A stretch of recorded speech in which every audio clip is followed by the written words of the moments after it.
Welcome to Midlife Matters. I'm Marie, and each week I'm joined by my friends Julie and Mindy to talk about all the topics keeping women in the middle years up at night. Today we're talking about sharing good news and learning to play. This seems to be much easier to do when you're young than as you get older. Join us as we work on increasing these skills in order to make life more happy and fulfilling. Let's get started. Listeners, today we're talking about sharing good news and learning to play. And as a springboard for today's discussion, we're using the book What If It's Wonderful by Nicole Zacowski. This book is about learning to release your fears, choose joy, and find the courage to celebrate in the midst of fear and disappointment.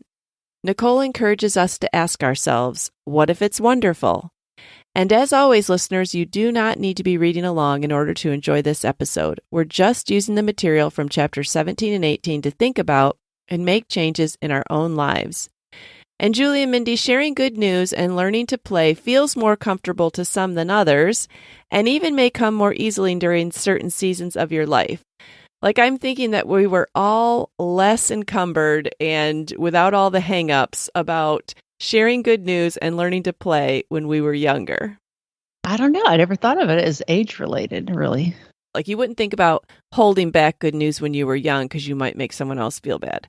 And you wouldn't think about, oh, should I do this thing because it's fun? You just go ahead and do it. Let's do it. It's true. Yeah. I think there's no pause. Like, you're so exuberant. You know, if there's some good news, like you're going to hear it. You don't learn that timing until later. Yeah, maybe that's it, the timing of it. Yeah. So I do think that maybe we can learn a little bit or remember back from when we were young, and maybe it might be easier if we did incorporate more of those younger characteristics. But the first chapter, Julie, was chapter 17, and that is called Share Good News. And so why don't you give us an update on what chapter 17 is about? Okay, she tells us that she's pregnant with her third baby. So, you know, she had a lot of difficulty getting and maintaining pregnancy. So this third baby is a girl. She has two boys, and this is a girl. And she said it was unexpected. So this one feels totally different.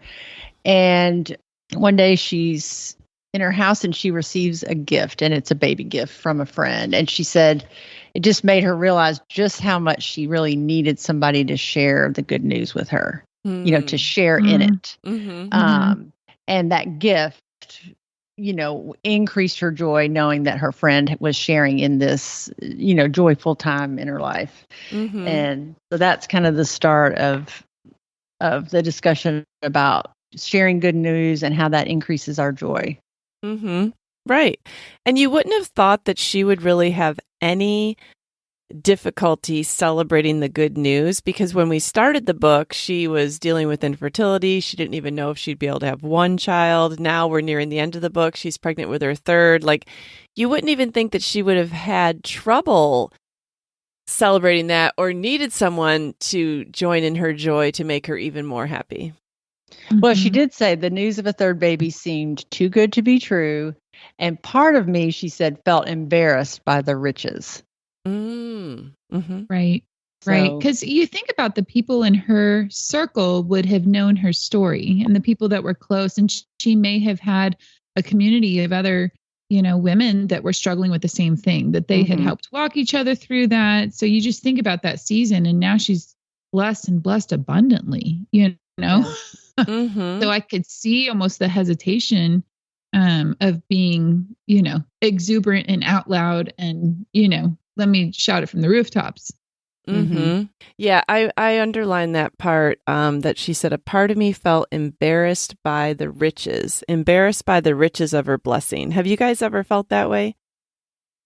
Yeah, I definitely thought when I'm sharing in someone else's good news, like that, especially if it's good news for that person, you know, that's exciting. Like we do that with our kids, you know, like if it's something exciting for them, it's fun to watch their face and see their joy.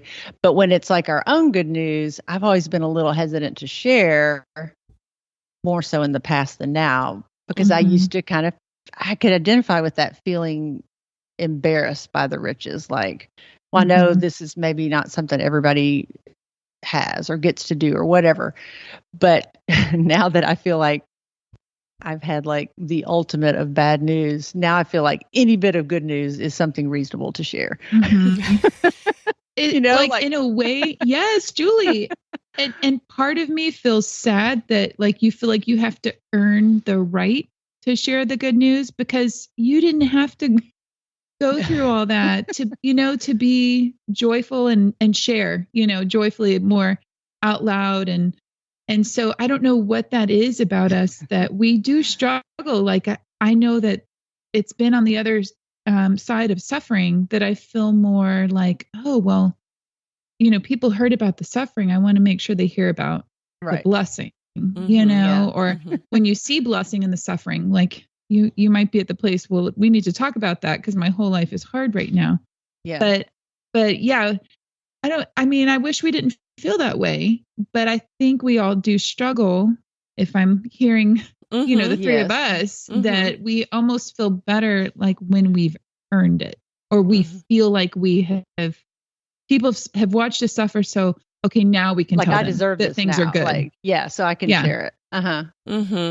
Well, and I think we hesitate too because again, it's like with that, with age, we've heard over and over again, like, don't brag, don't be too prideful. And we hesitate and think, well, is sharing my good news going to look like I am prideful or bragging, or is it just sharing good news? Like we have a hard time knowing what it's going to come off as to other people. Right. And I mean, you have to read the room and the people that you're with, obviously. Sure. But I mean, yes, I'll give a small example. I'm trying to tell my kids about my life, like so that they know I'm a person, especially the people that are still at home over the summer right now and that are leaving messes everywhere. So, but you're not just a maid, Mindy. Like, I really need them to know that I'm a person. So, so one piece of good news that I shared this morning, and I'll share it with you because it really meant a lot to me, but I taught class this morning and it's been a major thing for me to get back to teaching, shaking the rust off, getting more confident again, and joyful in that meaningful work that I love to do.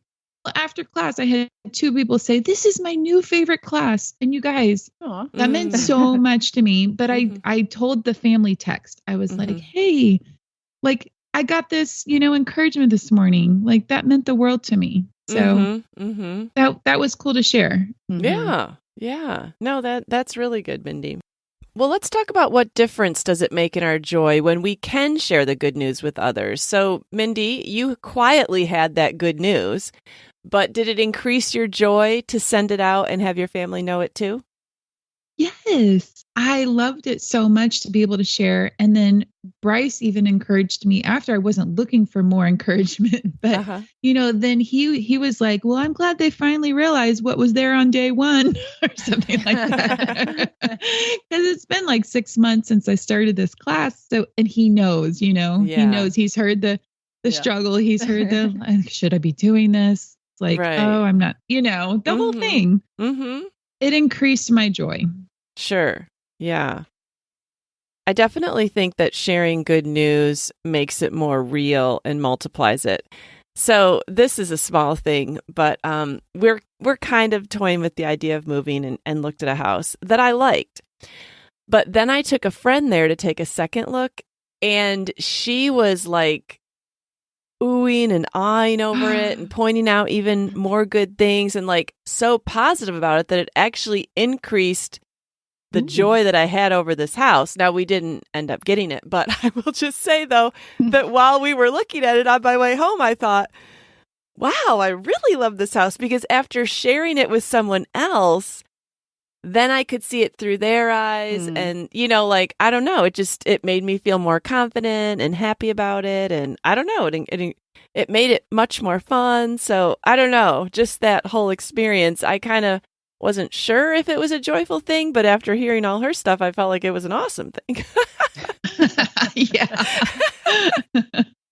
Amongst us, since we're all Christians, we attribute and recognize the hand of God in our lives and in the blessings that we do receive. And so how does sharing what God has done in a certain area of your life or in a blessing, how does that increase your joy? Well, I truly love that when I do share what Christ has done in my life or what he is doing, that's typically a pretty intimate conversation. It's typically like a one-on-one conversation that's gone to this level, and we're kind of there together. And so it really gives me even more overwhelming joy to say it out loud. You mentioned that, Marie. There's something about saying things out loud, and I'll call them praises, that then leads to more and more joy and more praises, because I feel that once you kind of go there with a person, they can share what God is doing in their life. And it just helps. You can both fuel each other on. In a larger group setting, though, my mind kind of went to the typical when you're in Sunday school class. And the question typically arises, do we have any prayer requests? And okay, this is just me, but I feel that it's very common to share things that are hard. But I also feel that there should maybe be an opportunity to share things that are good, and so it should be more common too that we're able to bring up praises as much as prayer requests. We're going to talk about this later, that they really go hand in hand, that joy and sorrow can be, together. And so anyways, I do think that in a church setting, amongst a big group of people, it'd be nice to, say, hey, like God is doing this. And then it's amazing how it helps other people see what he's doing in their life too.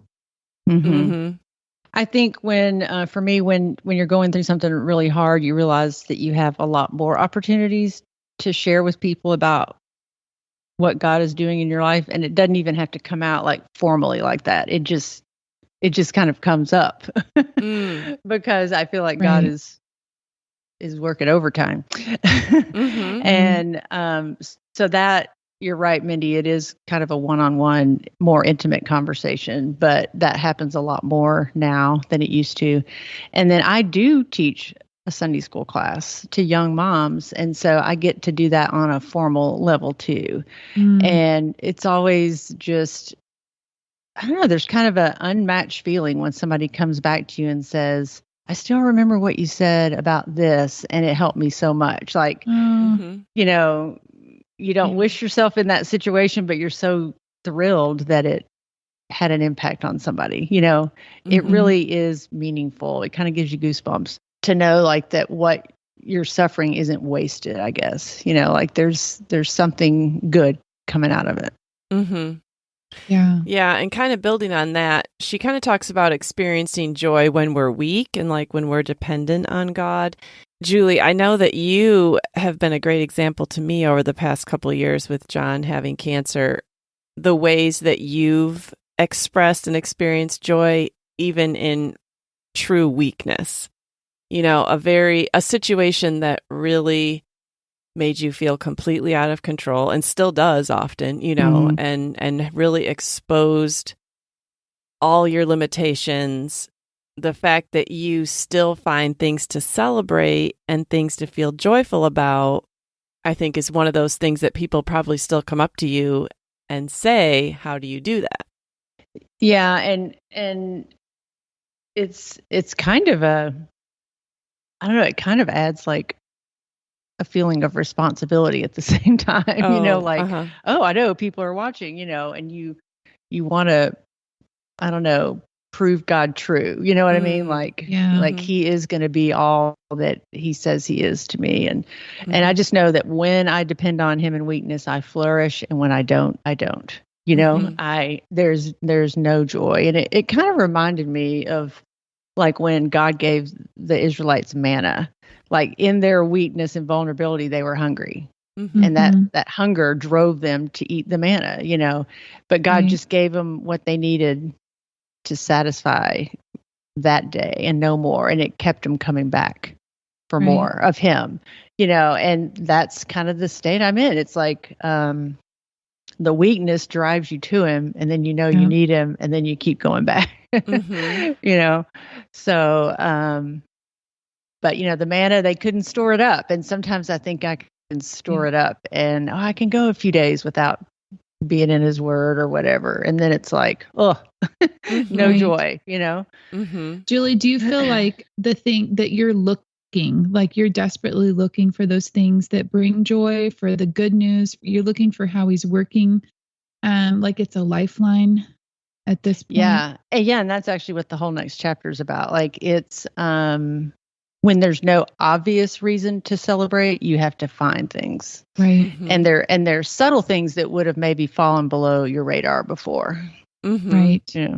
I have to share one personal story here just because it was so meaningful. And I'll share this picture with you guys to share with our listeners because it was a monumental moment in my life. Really, a lot was happening. And there was a day that I had just really been banking on Bryce getting a particular job. Like we were looking for a job. And a lot of other things had happened to compound my desperation. And this particular day, we found out that he did not get the job, that I really felt like everything was hinged on this one job, you know, like all of life would have been solved. You know what I'm saying? And I wrote in my journal and I wrote, God, you know, I'm just broken. I was desperate for this. This was everything. I just need to see you today. Please just show me yourself today. That's what my journal says. And then we had a rainstorm come through.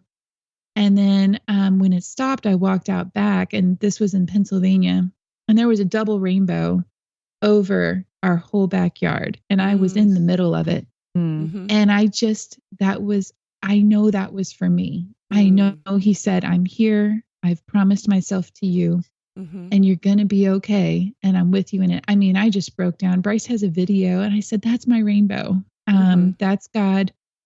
I was desperate. And see, when you are desperate and you pray that and you're looking for it, I know he will show you himself in some form or fashion. He'll give you a word. He'll do something. And so it just happened to be a double visible rainbow in the most brilliant colors I've ever seen that day for me. Yeah. A very personal touch. Yeah. Well, that kind of leads into the next chapter, Julie, where you said that we are going to be learning to play. Why don't you kind of let us know how that chapter sets up? Okay. I think she lives in the Northeast. So she talks about how during COVID, she would take her boys out to walk on the beach and they would search for sea glass. And I didn't know what sea glass was until I went to a beach in New England. And it's beautiful. I have a little collection that I brought home. But she said that these little outings were more of a pastime, a way to get out of the house when they started.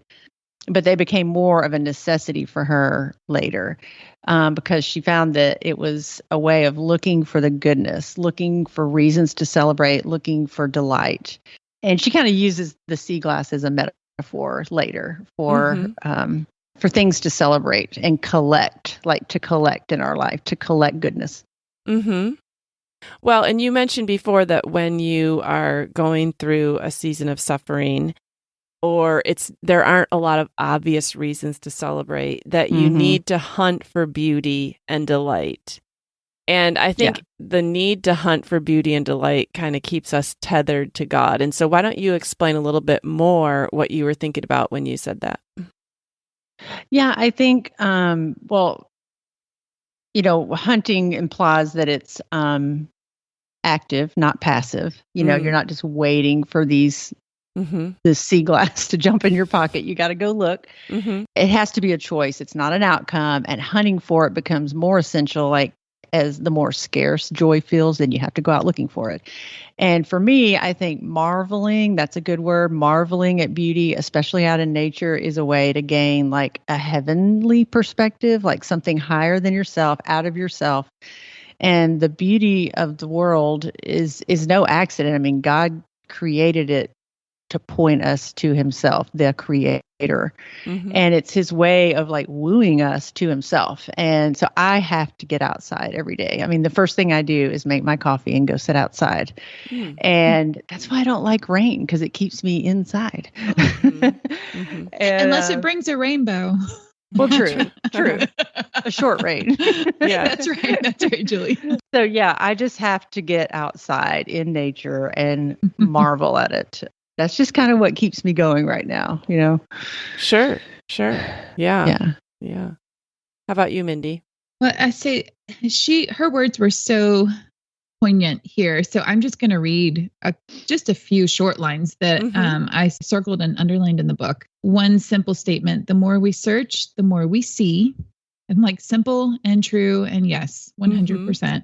And then the more we seek beauty, pursue joy, and count the reasons to celebrate, the more beauty we will find.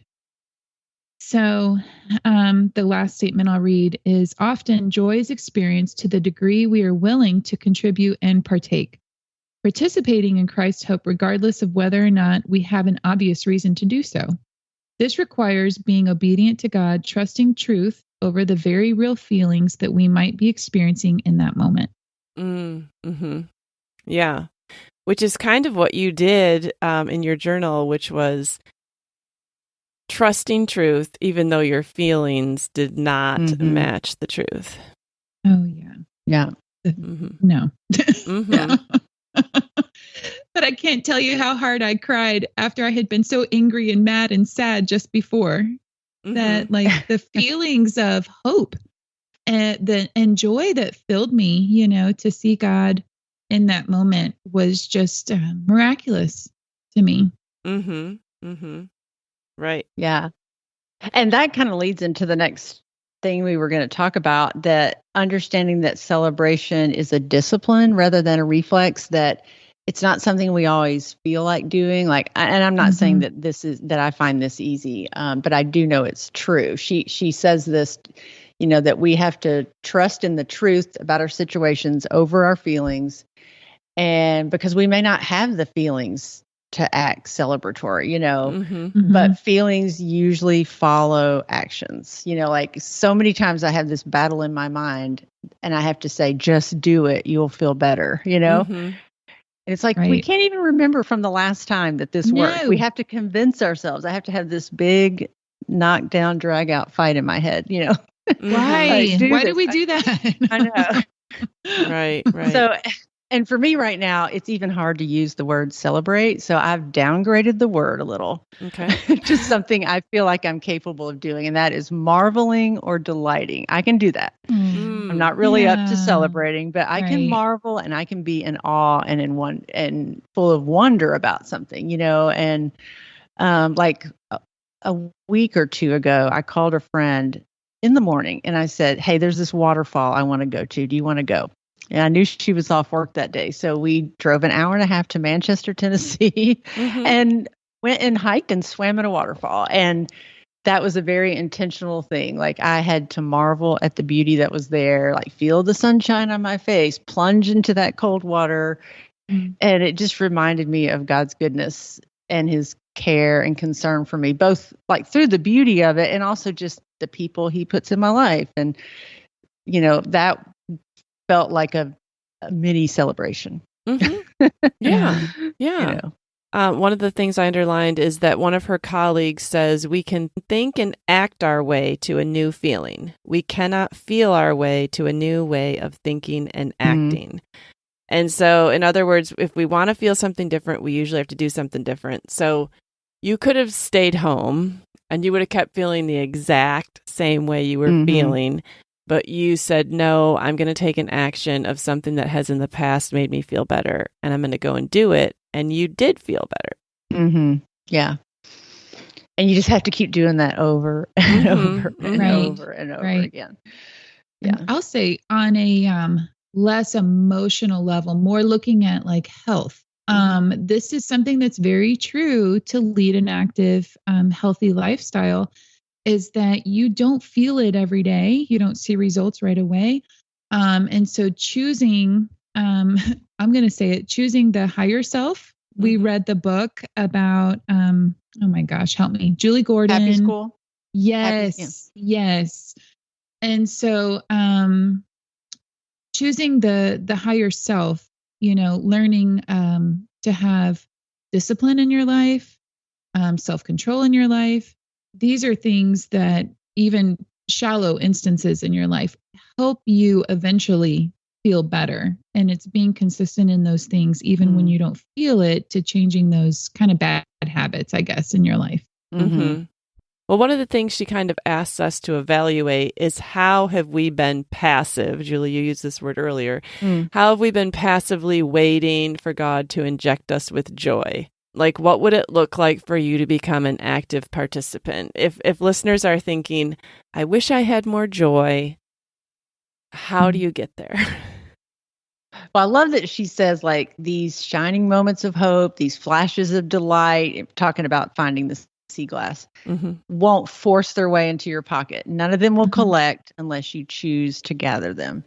And I think it's easy to sit around and say, well, I could be happy, God, if you just do this, or if this situation would change, then I could be happy or find joy. But, we have to deal with the circumstances that we're in.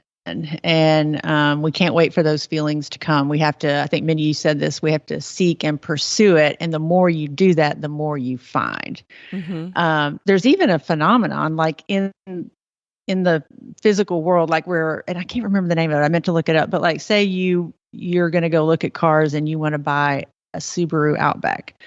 Well, when you start to drive around the next few weeks, you're going to see Subaru Outbacks everywhere because you've noticed one. I mean, that's a real phenomenon, you know? So, it's true in this too. Like, the more you look, the more you're going to find, and you start to find it in unexpected places, like in simpler forms, like, I've talked about like my sunset ritual or looking at the stars at night, or waterfalls, or flowers on my table. Like, you notice it in things that you would normally take for granted. So I think I loved this analogy, and I don't know where else to share it. I think this would be a good place. Because she actually shared something the author did on her Instagram yesterday, and it was about sea glass. And she said, like, there's just glass by the sea, which is just, broken bottles that still have very sharp edges and would be dangerous to pick up. And then there's sea glass. And the first is just glass with sharp edges. And sea glass has been tossed and tumbled and worn smooth by the wind and the waves and the sand, so that it's been worn into something really smooth and beautiful. And that's kind of the difference between us. Like, if we're like just the glass by the sea, that's us sitting in our pain and our difficulties and just remaining unchanged. Or like the sea glass, we let life's wounds do their work on us, making us into something new. And she said, not all hardships and trials make us better.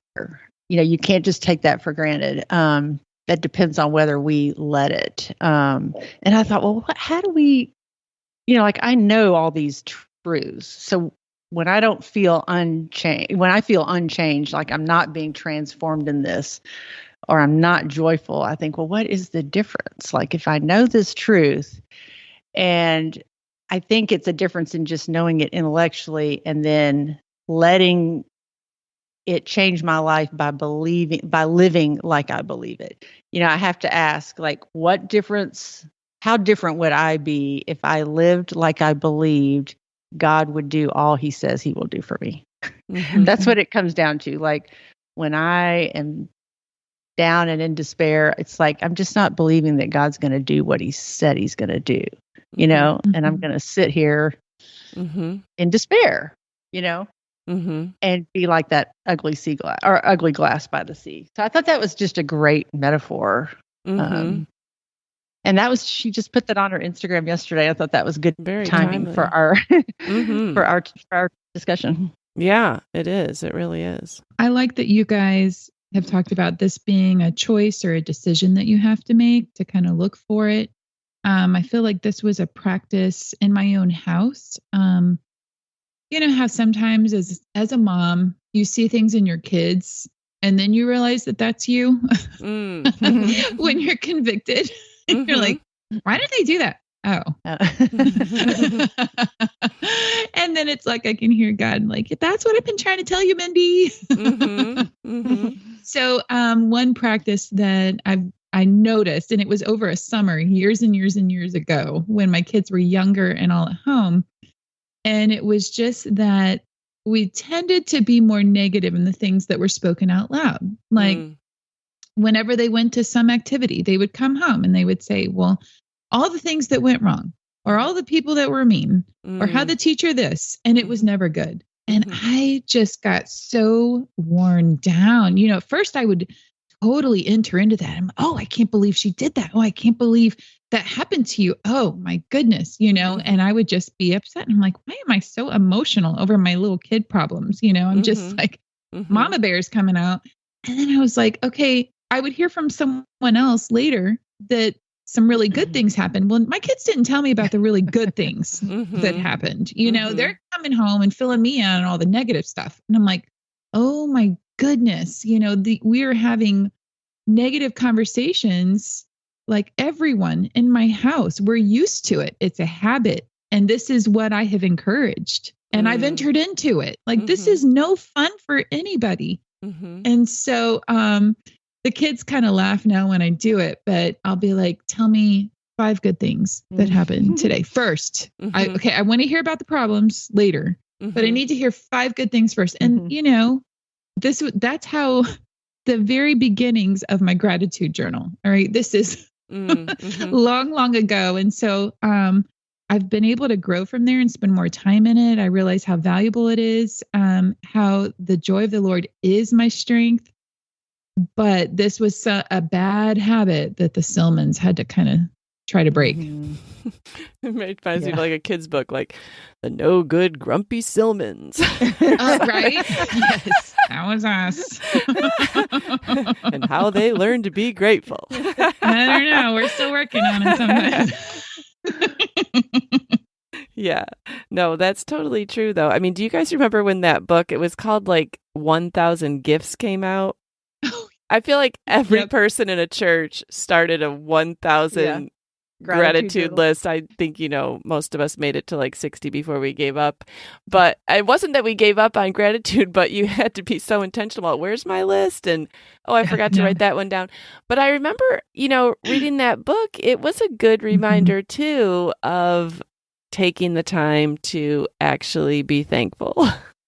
Right. Yeah. I believe, was that Ann Voskamp? Oh, yes. Yes. Is that who that was? Okay. Okay.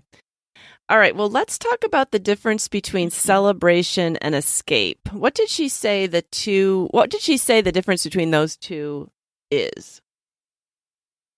Well, I gather the escape is kind of when you look at a situation and say, you know, there's nothing I can do about this and I can't change how I feel about it. So you just kind of settle for some substitute. Like she said, it's basically a coping mechanism, you know, to kind of numb you, you know, like checking out mentally, maybe binge watching TV, buying a bunch of stuff, overeating, you know.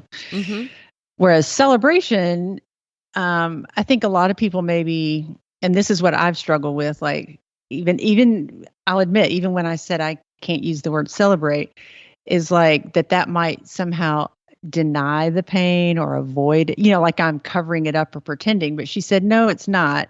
It does acknowledge all of that, but it acknowledges the goodness and the hope in the middle of it too. Like both of them can sit side by side, the sorrow and the joy.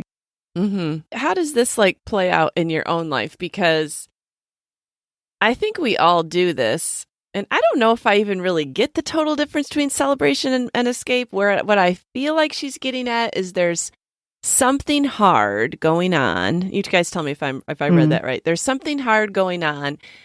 And one side of you just wants to numb out and maybe just sit down and binge watch a show or like tune the whole world out, but be doing something kind of mind numbing.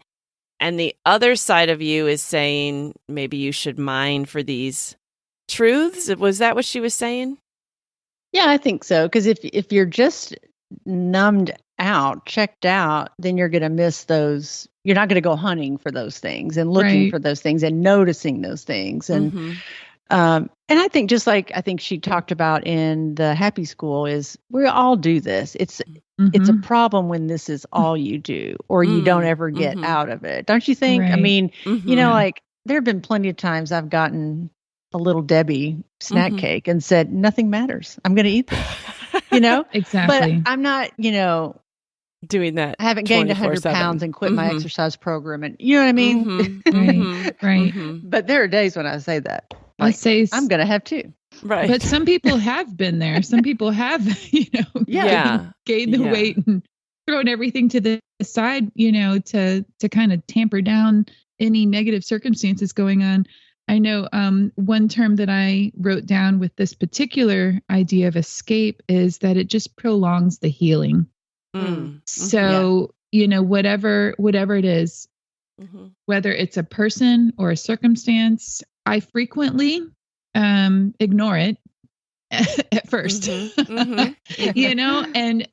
Julie, you mentioned this earlier, like when you finally get to the joy and the gratitude, like it doesn't just stay there. You have to look for it daily, or, in different times of the day, depending on how the day's going. And I forget. And every time, I'm like, well, I'm just not really ready to deal with that yet, and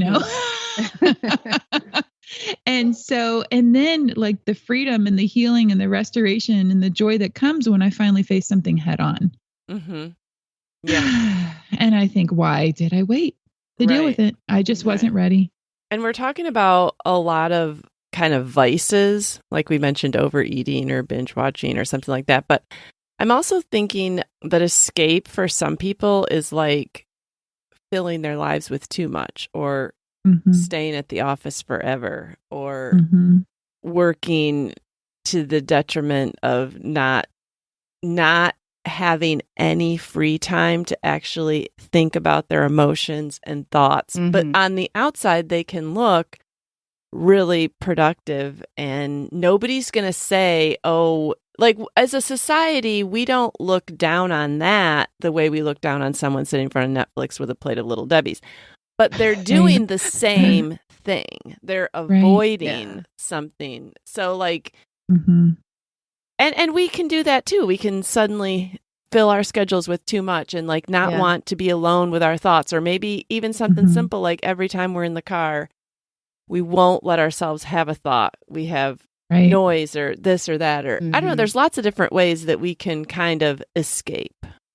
Well, she goes on to talk about pleasure seeking. And I was like, is there a difference between escape and pleasure seeking? Like she was trying to point out a difference. So I tried to kind of weed out the difference here. And what I kind of came up with is that escape is kind of obvious to everyone that this is not good. Like sitting on the couch in your PJs for a week, eating Little Debbie's. Everybody could recognize that is not a good coping mechanism. But she says pleasure seeking can look a lot like joy on the outside, but it's an imitation joy, because once those pleasures, which are fleeting, are gone, you have to wonder if that's not going to leave you right back at the same place, facing the same pain you were trying to avoid in the first place. Like you said, Mindy, kind of a delayed healing. And that's hard to watch, because I guess maybe it's easier to see in someone else than yourself. But it does look more acceptable to the world. I don't know why we can't seem to force ourselves, or I'll say, our close friends, husbands, family, children. You can't force somebody into being willing to deal with their life, You just can't rush it. And so I don't know what the catalyst is that finally brings you to the point of, okay, like I'm tired of feeling this way. This weight that was a little bit heavy has now gotten so overly heavy because I've avoided it for so long. I just need this off my back, off my mind. So I wish I could, say, well, this is what you do. Okay. Just do that every time and you'll be fine. But no, it can, it's life. It's daily. Well, then she kind of ends the chapter, because right now in this chapter, we're supposed to be learning to play. We're supposed to be learning to find joy. Then she asks us to name 5 delights that are present in your life right now. So do you guys have a hard time articulating delights, or do they come real easily to you? Well, she said she puts her sea glass in a jar. Mm. And she said, my own jar of treasures in this season looks like this. So she's kind of comparing the jar of sea glass to real treasures, like. Right. I guess. I feel like this is the practical application. She's calling us to, at face value, name the things in our own lives, which maybe I can appreciate. It's like, okay, now have you, can you do this? Mm-hmm. Yeah, maybe the question should read more like, what treasures have you collected recently, or noticed, or something like that. I don't know. I think kind of where this question comes from is, remember her colleague, or maybe it's her own counselor, I don't know, somebody named Terry suggests, because she's feeling like she's kind of going into a season of depression. And her counselor, I believe, suggests that she start to think about doing something fun twice a week. And he asks her, what do you do for fun? And she felt embarrassed that even after a few seconds had passed, that she still could not name one thing. There were many things I enjoyed about my life and found meaningful and connecting, but nothing came to mind that fit neatly into the category of fun without also bleeding into a project, obligation, or goal. And that's hard, because I think that when we think about something that we think is fun, it's hard to maybe not bleed into those categories either. Like, is something just purely fun? Yeah, kind of like that day of going to the waterfall. I can say that unpacking is fun, but it's also work and a chore, unpacking my house. Oh, and, so that going to the waterfall that day, it was leaving all that behind. That was purely fun. Right. So I get what she's saying. Yeah. Yeah. Like, how many just fun for the sake of fun things do we do? Right. I think of a lot of little things too, because I like to have fun. And when I feel like my life is full of obligations, I seek it out. And so, like, something fun that I'm doing today is I got a car wash. Okay. And Bryce had, refilled our Starbucks gift card. So I got coffee. 2 things. I'm like, I am really living the life, y'all. I got a car wash and I went and got coffee that I didn't make. And then while I was out there, I added the cherry on top, and I went ahead and ordered my favorite Chipotle salad and brought it home to eat after we podcast. Now that's real fun, Mindy. I already have lunch made. I'm not avoiding anything. I'm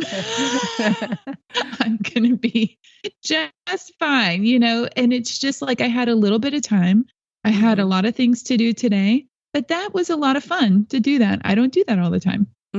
Yeah. I think another point she's making too, because she says this is used properly. Fun is not a cheap escape from our reality. I think we can think that sometimes, like, how is this different from escape? But that she says God takes pleasure in your pleasure. He encourages it.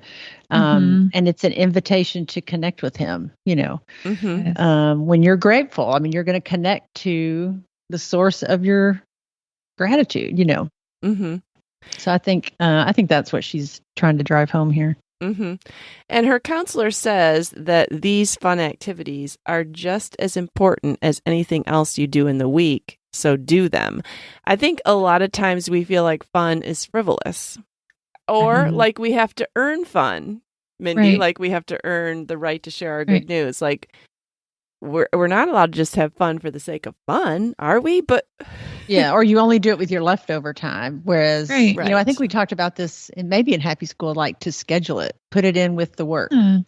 Also say, and it doesn't have to be like to the level of Disney World. You think like you have 30 minutes and you're like, oh, well, I wish I could go to lunch with a friend or whatever. But, you could call a friend. Or I just think that there's variations of fun. So it doesn't have to be, I can't get away for the day, but hey, I've got, a little chunk go through the car wash.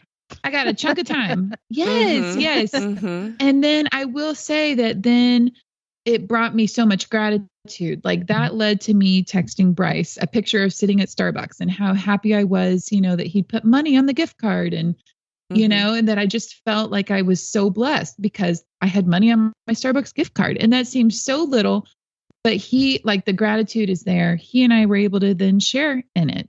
And so between the car wash and the Starbucks, I mean, like, he knows my love language. Yeah. We just got back from a trip where we did a lot of hiking, strenuous hiking. And I was coming back down one of the trails and I saw, like, sometimes you'd see little kids coming up, not real small, but maybe they're like 9 or 10. And they would be coming around the bend and they are skipping sometimes. They're jumping up on a rock and jumping back down. Like, and I remember at that point in the trail when I was going up, I was like, how much farther is the goal? Like, is this even going to be worth it? Because, I mean, I'm kind of happy with this view. I'd be fine stopping here. In my mind, you know, like, I'm definitely not skipping. Right. And I was, and you think to yourself, oh, well, you have to be like older and really in shape and like prepared to hike this trail. But these kids are just, you know, and it's because when you're young, you're not thinking about, oh, well, it's 2 miles to this view. And then the goal was to reach the top. So how much longer to be? You're just doing it for the sake of doing it because it's fun. And so, you know, I don't know. It's just a good picture to me because a lot of times we're just so methodical and like we are trying to reach a goal. We're all going to have fun here. You know how many times on vacation you've said to your family, we're going to have fun and make memories. You know what I'm saying? Like, yes. But when you're young, you just have fun. No one has to tell you to have fun. You just have fun. Right. That's so funny. I love that you just shared that, Marie, because like personally, I wouldn't skip or hop because I would be saving my energy. Thinking, true. Oh, no. That takes more energy to do that. I am not doing that. I wouldn't celebrate till the very top. Right. Because then I knew I'd made it. And you know, that's just such a picture. If I was in Yosemite, I'd be skipping. Going up or coming down? Yes. That is my element. I love being in places like that. Oh my goodness. I'd be like, get to the top and then celebrate. Right. Yeah. So it's just interesting. I mean, we can learn a lot from even just watching other people that know how to have fun, you know. Yes. Well, this was good. Good reminders for us to even have fun. Was there anything like after you read these chapters that you guys felt like you wanted to incorporate to have fun doing? Big silence. Crickets. I mean, I only read them yesterday coming home on the plane, so I didn't really think of a lot.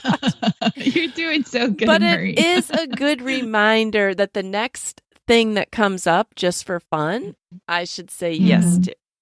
So maybe that can be a goal for listeners. Like maybe you haven't come up with any idea listening to us, but maybe in 45 minutes, someone's going to ask you to do something or you're going to think of something you want to do just for the fun and maybe you can just do it. Well, I think that's a good word. It doesn't matter what it is. Maybe just say yes more. You know, and not, you know, it's not like you have to do this forever or, you know, like I moved into a new neighborhood and it's a pretty social neighborhood. So last night I went to a mahjong party, you know. Okay. And I was real apprehensive. Like, I don't really know how to play by their rules and everything. And it was fun. And then I got invited to a canasta group on Thursday. And then there's a Bible study tonight. And I don't know if I'm going to stick with which one I'm going to stick with or whatever, but I'm just going to say yes to them. Yes. And see, so good, Julie. and see what's out there, you know? Yeah. I figure that's my best shot at finding something, you know, making a connection with somebody and having fun. That's so good. Yeah. I was thinking that while my boys are home over the summer, I need to have more fun with them because there's too many conversations. I have a kid that's, you know, going to be a senior. I have a kid just home for the summer. And then I have a 15-year-old and I want to have fun with them. And so I think my challenge for myself is to plan a fun activity with the kids. Like during the week. Because I used to do that when they were little. I used to like, hey, let's go to the aquarium today, or let's go, you know, have this adventure today. And so I think I want to do that again with my boys. Yeah, that's a great idea. All right, so seek out more fun.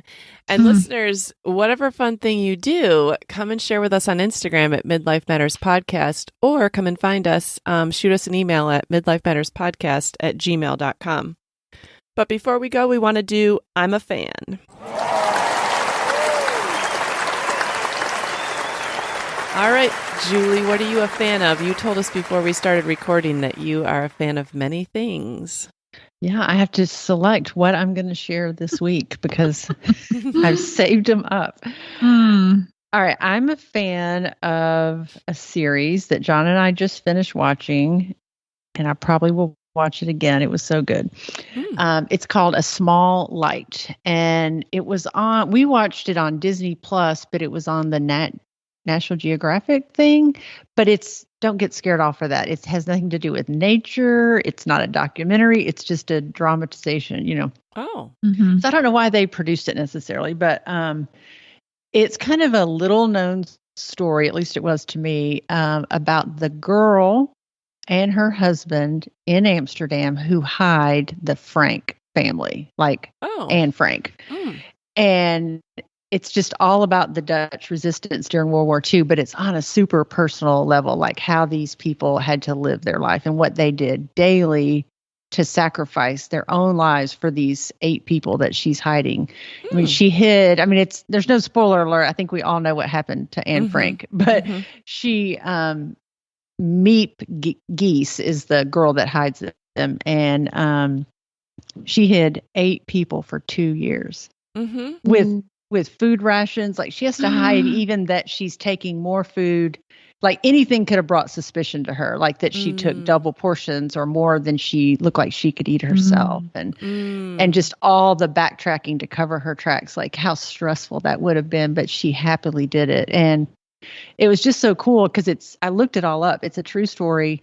And she lived to be 100 years old. She did not die till 2010. And she used to speak around the world. And she's the one known for saving Anne's diary and getting it to her father. And he published, had it published for the world. So it gives me chill bumps. It's just the most incredible story. And you just love these people. I mean, they're just such heroes. Oh, I definitely want to see that. Yeah. So I don't know if there's other ways to watch it other than if Nat Geo is on anything other than Disney. I don't know. Okay. Well, we'll Google it and find out. But another cool thing I just want to say is I have a friend who lives in Amsterdam. We're just Facebook friends.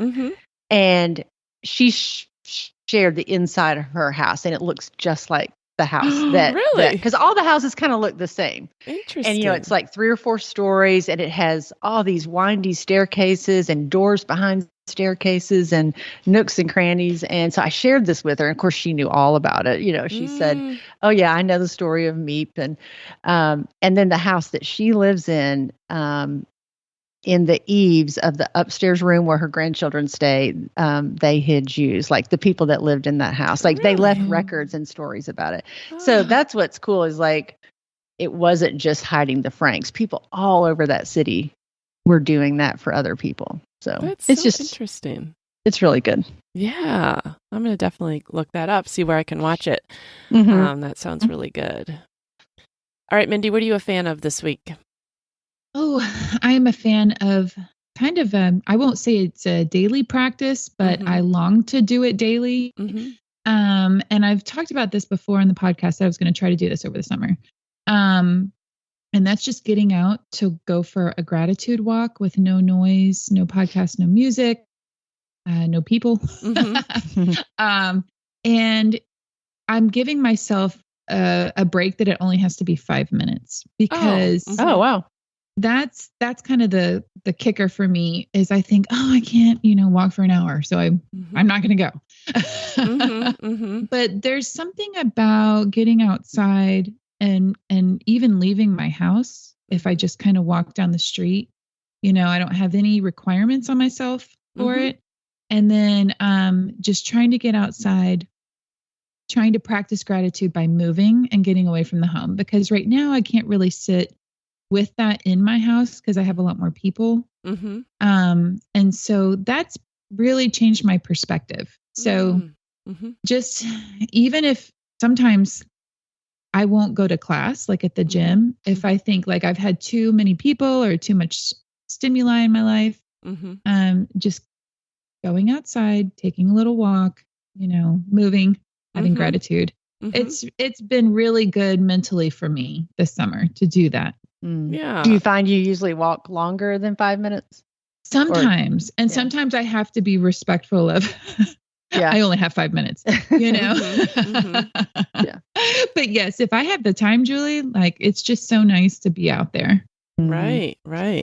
I like giving yourself permission to do what's doable, especially in the heat. If you had to go for 30 minutes, well, now if you haven't done it by 8 a.m, you got to do it after dark. Like it's just it gets to be too hard. But if it's 5 minutes, well, maybe your street is shady enough in a certain area that you can, it just can fit into your life better. And then you're not walking around with a lot of guilt. Right. Yeah. All right. Well, this week I'm a fan of compression packing cubes. Have you guys ever used those? Oh, yeah.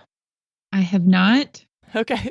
Well, like Julie said earlier, we just got back from Yosemite and I was trying not to I didn't want to check any luggage. And so I had ordered these packing cubes, 2 different kinds, but the ones I liked better are the ones I'll share. They're called Gonex compression packing cubes on Amazon, and I'll put the link for them. But there were 4. I don't know if my package came with 3 or 4. It says it came with 4, but I only took 3 on my trip. But what I did was I put like all my hiking clothes in one compression pack. And then I put like all my socks and underwear and like underclothes in another one. And then I even used one of them to corral like all this extra kitchen stuff I needed because we had to be able to bring some of that. Like it just helped. And you don't necessarily compress your kitchen stuff, but it just helped me organize. And when I opened up my suitcase, I didn't have like all my stuff jumbled together. And it just made packing so nice. I don't know why. I've never used them before.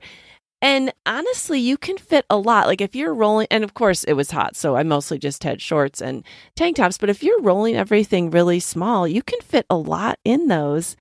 I liked them a lot. I think there's probably some that you can even get flatter. There's probably all different kinds. But what I mostly liked them for was just separating the different items in my suitcase so that I don't know, it was good. Julie, you said you've used them before. Maybe not that particular brand, but how do you like them? Just like you, I like that it keeps things separate. I usually bring an empty one, so like then I can transfer dirty over to that. And especially like when I saw you in the airport that time and we were flying to London and I just had a backpack, that's what was all in there. And I had sweaters and things rolled up. And so I usually keep tops and bottoms separate, underwear, socks, toiletries, and it's great if you're not going to be able to unpack, like if you're going to have to kind of live out of that suitcase.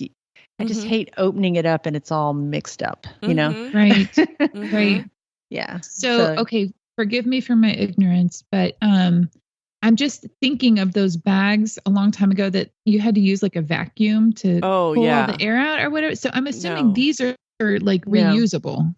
They are, and you don't have to pull They zip air down. out. They have like a little gusset, at least mine did, so that they could pop up, or you fill them with them up and then you zip it down and it, compresses it.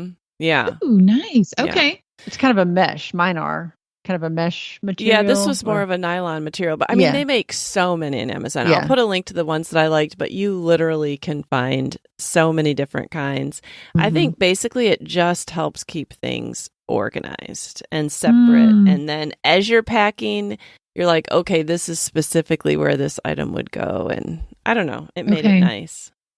Okay. I still like the vacuum bags too. I use those too. I don't use a vacuum. They're the kind you can roll out the air, Yeah. So that's great if you have big bulky sweaters and coats and stuff. Oh, got it. Okay.